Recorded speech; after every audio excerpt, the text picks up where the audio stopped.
여러분 오늘 말씀은요 세종셀 리더 우리 최세종 청년이 오늘 본문 말씀 읽어 주시겠습니다. 여러분 준비한 성경책들 펴시고 온라인 화면을 보시면서 우리 같이 성경 말씀 읽겠습니다. 오늘의 말씀은 야고보서 1장 1절부터 4절까지입니다. 하나님과 주 예수 그리스도의 종 야고보는 흩어져 있는 12지파에게 문안하노라. 내 형제들아, 너희가 여러 가지 시험을 당하거든 온전히 기쁘게 여기라. 이는 너희 믿음의 시련이 인내를 만들어 내는 줄 너희가 압니다. 인내를 온전히 이루라. 이는 너희로 온전하고 구비하여 조금도 부족함이 없게 하려 함이라. 아멘. 여러분 다시 카메라 앞에 섰습니다. 12일부터 수도권에 새로운 거리두기 4단계로 인해서 비대면 예배를 우리가 전환이 되었습니다. 그래서 최소 2주 동안 우리가 온라인으로 예배를 드리려고 합니다. 하나님이 주신 우리 공동체 안에 주신 말씀을 같이 나누고 또 줌으로 같이 이야기도 하면서 우리가 이 시간들을 보내려고 합니다.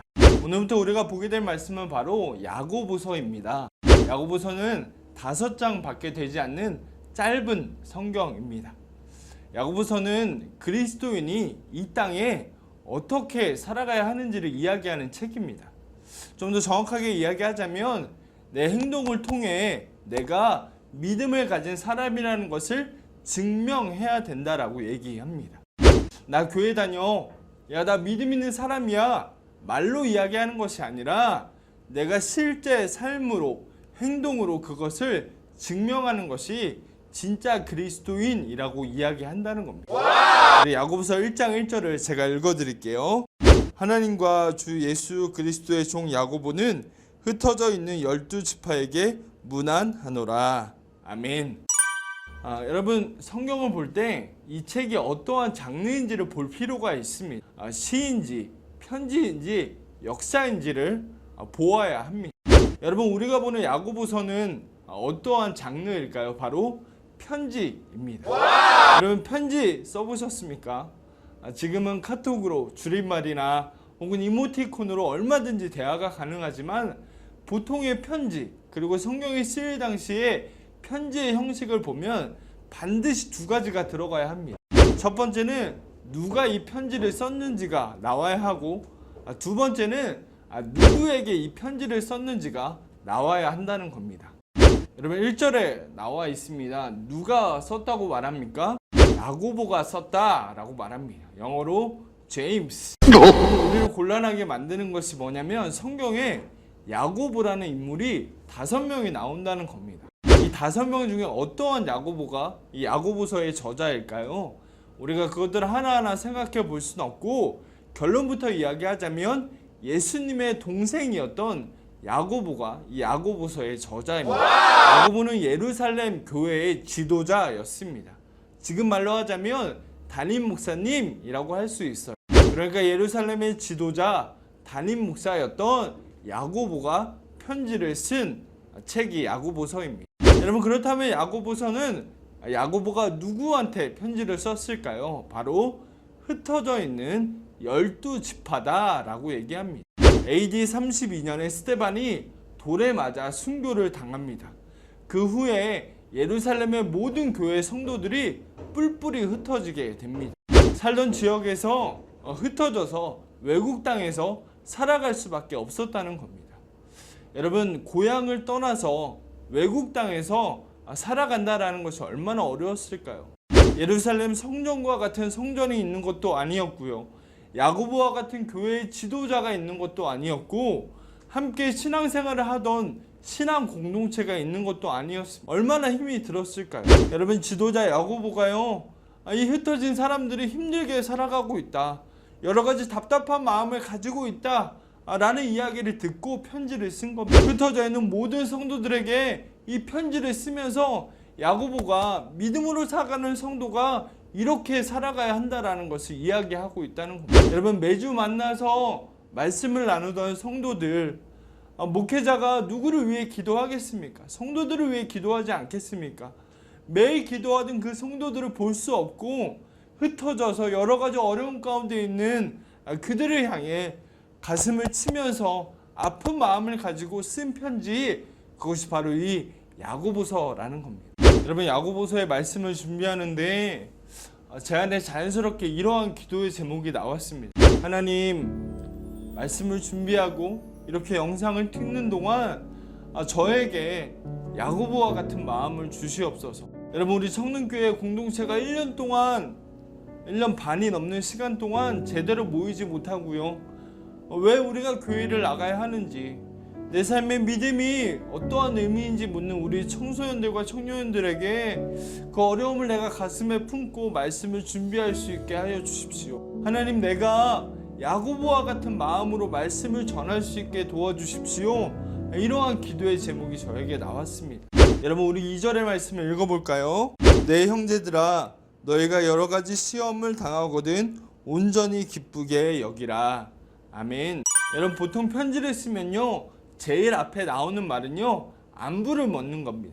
날씨가 어떠한지, 아픈 데는 없는지, 잘 살고 있는지 안부를 먼저 묻습니다. 그런데 이 야고보서 1장을 보면요, 그러한 이야기가 전혀 없고요. 2절에 가장 먼저 나오는 말이 뭐냐면 여러 가지 시험입니다. 여러분, 하루아침에 살고 있던 예루살렘을 떠나야 했고 모르는 곳에 흩어져서 살아가는 성도들에게 얼마나 많은 어려움들이 있었을까요? 뭘 먹고 살아가야 할까? 내 믿음을 어떻게 지켜야 할까?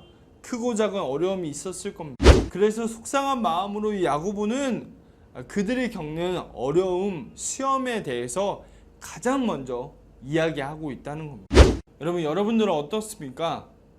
코로나가 길어지면서 각자 느끼는 개인적인 어려움이 있을 겁니다. 이직하고 싶었는데 이직하는 문이 작아졌습니다. 취업을 하고 싶었는데 회사는 사람을 더 뽑기보다 있는 사람의 숫자도 줄인다고 합니다. 열심히 공부해서 대학을 가려고 했는데 온라인 수업에 적응해야 되고 여러 가지로 마음을 잡고 공부하기가 참으로 어려운 시간을 보내고 있습니다. 언제까지 이렇게 살아가야 되지? 언제까지 마스크를 쓰고 이렇게 불안함과 두려움을 가지고 살아가야 하지? 과연 내가 원하는 인생을 살아갈 수 있을까? 언제부터 그럴 수 있을까? 이런 걱정이 들기도 합니다. 여러분, 우리의 신앙도 마찬가지입니다.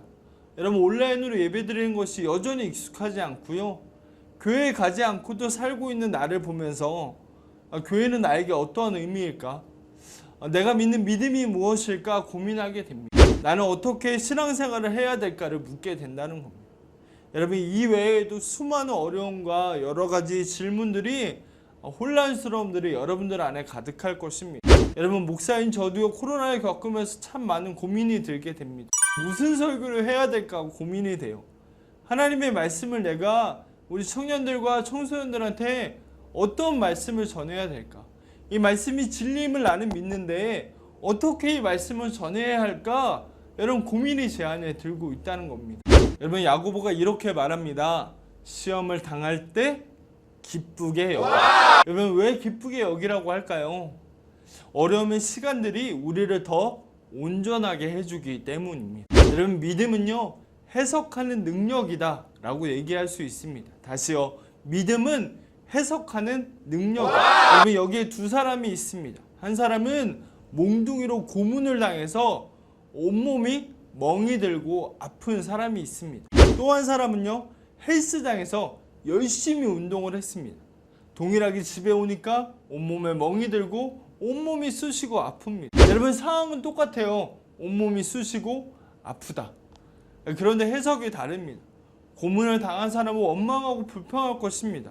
그러나 운동하는 사람은 어떻습니까? 와, 내 몸이 좋아지고 있는 거야. 지금 펌핑하고 있는 거야. 몸이 아픈 것은 똑같지만 해석하는 것이 다르다는 겁니다. 여러분, 같은 상황이라 할지라도 그 주어진 상황을 내가 어떻게 해석하느냐가 내 삶을 다르게 만든다라는 것을 이야기합니다. 여러분, 이것이 바로 믿음입니다. 믿음이라는 눈으로 이 상황을 어떻게 바라볼 것인가, 이게 믿음이 상황을 해석하는 능력이라고 이야기할 수 있습니다. 여러분, 같은 영어 문장을 보고요, 해석하는 사람이 누구냐에 따라서 이해가 달라질 거예요. 영어를 겁나 잘하는 사람이 영어를 해석을 해줘요. 그럼 어떨까요? 한국말보다 이해하기가 쉬울 거예요. 여러분, 그런데 반대로 영어를 못하는 사람이 해석을 해줘요. 그러면 무슨 뜻인지 전혀 모를 겁니다. 같은 문장이라 하더라도 누가 해석하느냐에 따라 달라진다는 겁니다. 여러분, 내 삶에 주어진 수많은 일들이 있습니다. 어려움과 고난이 있을 수도 있고요. 반대로요, 생각하지도 못했던 성공과 기회가 나에게 주어질 수도 있습니다. 여러분, 우리가 하나님의 사람이라면 내 삶에 어려움이 오든 내 삶에 성공과 기회가 오든 그것을 모든 상황을 바르게 해석해야 한다는 겁니다. 여러분, 신약 성경에 성공이라는 단어가 몇 번 나올까요? 한번 찾아보세요. 한 번도 나오지 않습니다. 성경은 성공에 대해서 관심이 없어요. 여러분, 성공하지 말라는 말이 아닙니다. 성공해요. 성공하기 위해 열심히 노력하세요. 그런데 성공했다면 해석해야 돼요. 하나님이 나에게 왜 이러한 성공을 주셨을까? 무엇을 위해 나에게 이러한 성공을 주셨을까? 반대로 나에게 어려움이 찾아왔다면 내가 감당하기 어려운 이 순간에 하나님은 무엇을 원하실까? 해석할 수 있는 은혜를 구해야 한다는 겁니다. 여러분, 본문처럼 어려움이 있습니까? 야고보는 이야기합니다. 기쁘게 여기라고 말입니다. 시험을 통해, 어려움을 통해 온전하게 하나님이 하실 것을 기대하면서 기쁨으로 이 상황을 해석하라고 야고보는 이야기하고 있다는 겁니다. 여러분, 믿음의 경험치는요, 해석에서 차이가 납니다. 있는 그대로 받아들이지 말고 해석을 해야 합니다. 하나님이 무엇을 원하시는지를 물어야 한다는 겁니다. 여러분, 이것이 우리의 믿음을 자라게 할 줄로 믿습니다. 야고보서를 시작하면서 믿음의 해석이라는 것을 우리가 함께 나누었습니다. 여러분, 이 말씀을 기억하고 한 주간을 살아가게 되기를 축복합니다. 내 삶에 주어지는 모든 상황들을 하나님, 내가 어떻게 해석해야 될까요? 나에게 은혜를 주시고 지혜를 허락하여 달라고 그렇게 기도하며 또 한 주간을 살아가는 저와 우리 청소년들, 청년들이 되어주기를 간절히 축복합니다. 예, 고맙습니다.